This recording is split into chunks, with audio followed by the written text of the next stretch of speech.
Good morning, everybody. Hope you're having a good day. Today we are going to talk about our water pump. We had an issue from day one with our water pump of it would cycle about every 10 to 15 seconds. Didn't matter, so I naturally thought I had a leak. I dropped all the bottom pans on the bottom of the camper trying to find a leak. I went through and tightened up all of my PEX lines. I bought a tool that would, just go on the crimps, and everything was good.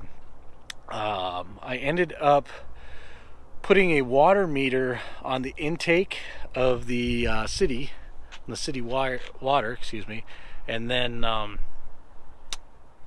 had the city water running for about 3 hours with not using any faucets, shower, toilet, anything like that, and I didn't use any water at all. So then I started thinking, well, it must be an air leak. So I kind of went back through and see if I could find anything on the manifold. Come to find out that there is a little setting, and this is the new pump that I'll show you. So this guy right here is the pressure switch. So this is what controls your pump kicking on and off for if it has a drop in pressure. This here is your diaphragm down here. Well, my pressure switch was bad. I'm going to see if I can't replicate it. But on the old pump, I could just flip this little guy here and it would kick on and off, on and off. So I knew that that was bad. I contacted Grand Design and they said just order a new one or we can send you one out. But this was actually on Amazon, so they refunded me the money. It got here in 2 days, so that was obviously the better route to go. So now we're going to take out the old one and put the new one in, but before I do that I will replicate what it was doing. Well, unfortunately I couldn't get it to duplicate, so I went ahead and this is your output, this is your input.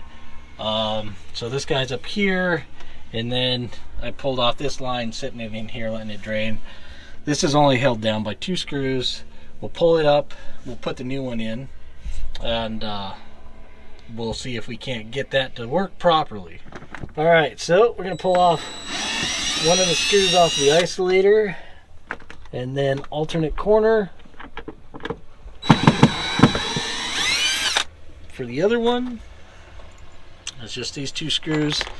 There's another screw here that holds down your zip clips real quick so that you can put in the new one. Oh, did I miss one? I did miss one. Okay. I'm surprised they did all 4.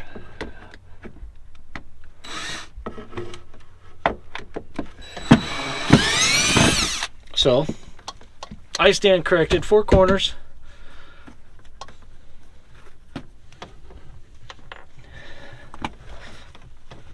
All right, and we will put that in there.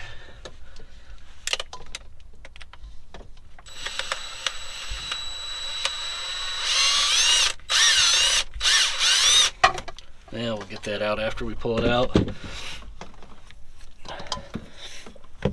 Now, these power wire connectors are super easy.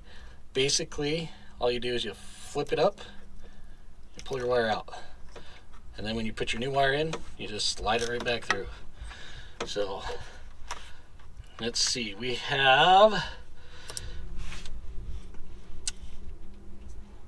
the red goes to the purple, and then our black is gonna go to a common white.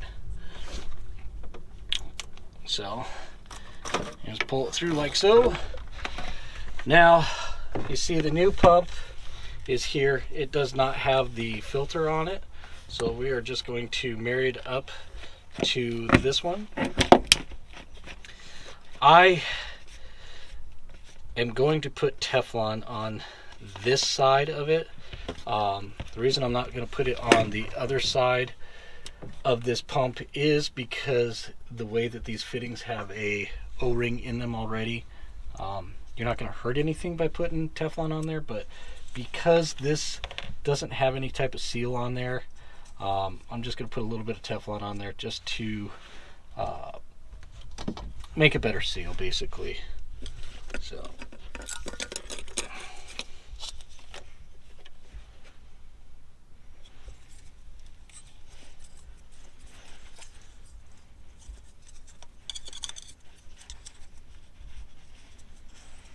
what's going on here with this Teflon tape?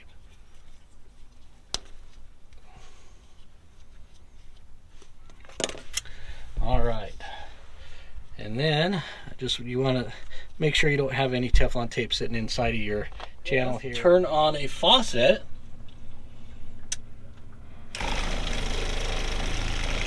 So it's going to be a little noisy down here just because of where it's at, and you're going to be shimmying through here, but it shuts off like it's supposed to. She's still running water up there. She shut it off, the pump shuts off. Like I said before, it would just run, if not constant, it would run in cycle every 10 seconds. So this guy was bad, and instead of just sending me a new pressure switch, they just sent me a whole new pump.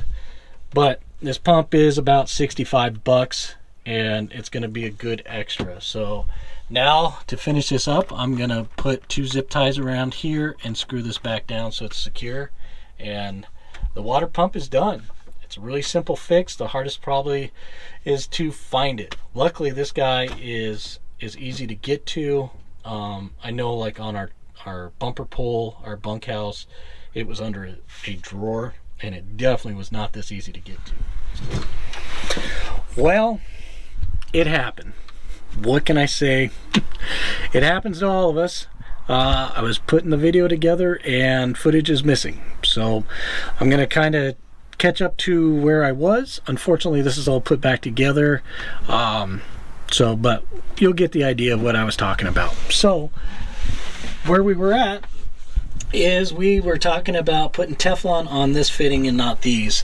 The reason we don't put them on the other fittings are there are rubber grommets on the inside, and that creates a watertight seal. So with that, you don't want to crank on those things too tight. You just want to do hand tight, and that's it. No tools. I don't recommend tools, let me put it that way. You can use, maybe a water pump plier if you're just barely, but you got to be careful because you're going to do one of two things.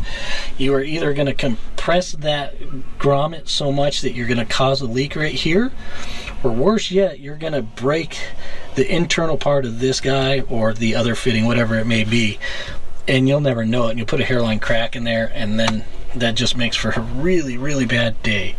So I just recommend using your hands, get it nice and tight. If you still have a little bit of a leak, see if you can't get a little twist out of it.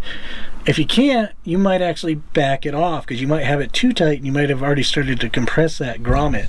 So it's a give and take. It's a real fine line, but don't use any tools. Trust me, it's much easier using your hands. The other thing that I wanted to mention is we didn't talk about it, is there is a little setting right here on your pressure switch, and what that does is that is a little hex key. You can increase or decrease your pressure. It's preset from the factory, and really you're not going to get much pressure more out of there. You're not going to get much more pressure out of there. English is sometimes hard for me, but if you find out that you have too much pressure, you could back it down. It's a nice, easy setting to do. You just twist it quarter turn, and you'll definitely see the difference in your pressure. So that's all I have for you guys. If you like the video, please give me a like. They are free, so why not? Hit the comments, leave me a comment. Got any questions? I get back to them as fast as I see them. As soon as I get a notification, I go on and I try to answer to you guys within the hour. So if you got anything else, let us know. If not, hit that bell, get notified. We throw a video out every week, so sometimes more than once a week. So please hit that bell, and thank you again, and have a good day, guys. We'll see you later. Bye-bye.